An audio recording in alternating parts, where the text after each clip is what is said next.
All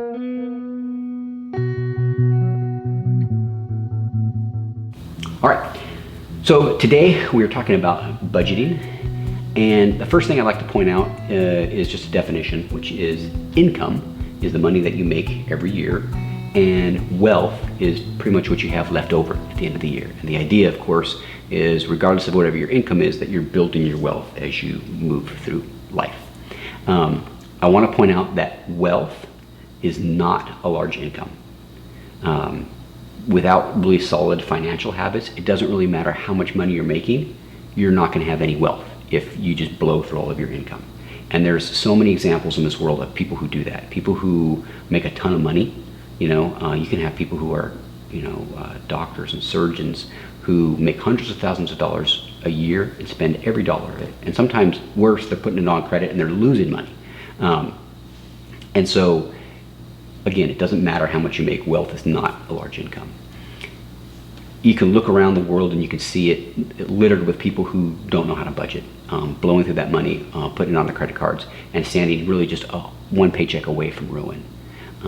And I've personally, especially as I've educated myself on finances and things like that, I've had the opportunity to help a lot of people with their budgets in the last few years, and I see a lot of the same mistakes that people make. So we'll talk about those for a moment. First of all, they frequently buy at the very limit of their credit. So for example, if they're approved for a certain amount of money to buy a house or a car, they go to the maximum amount that they're approved for, the most house that they can buy, the most car that they can buy. If they have a credit card, they max that credit card out. They put the maximum amount on that card. And then when they run out, then they go get another credit card. So that's a common mistake that people make.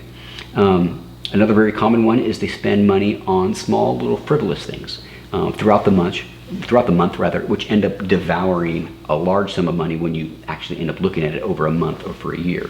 And that's things like going out for fast food every day or going out and getting a coffee every day. If you start adding those things up, how much it costs you, my goodness, it ends up being hundreds of dollars, thousands of dollars sometimes over the long term. Another big thing that they're not doing is they're not budgeting. And that's, of course, what we're talking about today. And when somebody's not budgeting, it doesn't kind of leaves them blind to the problem and a way of getting to their goal. They don't really know what's going on, and they don't know how to get to wherever they're dreaming of getting without creating a budget. So that's what we're going to talk about now. So first rule is, and we've mentioned this before, and I'll mention it again even later, but when you're spending money, spend less than what you make. If you can remember that above almost anything else, is spend less money than what you make. It's one of the pillars to a financially sound life and to freedom, really. It's a very simple concept, yet almost, I would say the majority of people don't execute on that. They don't do that. You also want to make sure you're not buying things that you can't pay off immediately. Don't go, as I mentioned, go buy the most vehicle or home that you've been approved for. In fact, ideally, with these kind of purchases, you're paying for them in cash.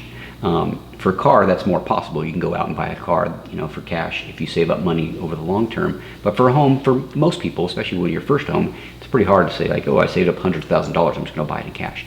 But it is actually ideal to do that, and we'll talk about that more when we talk about debt and investing.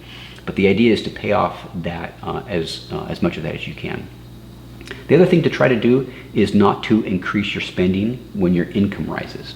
So you guys are starting off with, being young, very little money coming in, but that'll change with time. As we talked about in the last section, as you work, you're going to move up those stepping stones and increase your value and your worth, and you're going to make more money, as you do that. Well, usually what happens when people start having their pay go up, well, here's their expenses, and they kind of just go in lockstep, or usually they spend exactly what they've got as they go up. There's not much of a gap there. So as you get older and you progress through the work world, you want to make sure that as you do, and I will say this too, by the way, that movement upward is a general movement. Yes, people, they lose jobs, they get fired, things like that. But the general movement for most people, as long as they're trying hard, is upward. But you definitely want to make sure that you are not increasing your spending. And when you're first starting out, one thing that's kind of nice, and you guys know this right now, is that because you don't have a lot of money coming in, you're actually really good at budgeting, even if you haven't really created one yet. Because you don't necessarily have a credit card yet, which is good. And you have so little money coming in that you really have to look at each purchase and kind of weigh it and say, like, do I have enough for this? should I buy this right now? Because I only have a little bit of money. So my goal for you guys is to maintain that mentality. Even as your income goes up, stay frugal. Watch the value of your purchases, weigh them, and stay out of debt. Don't increase what you're spending.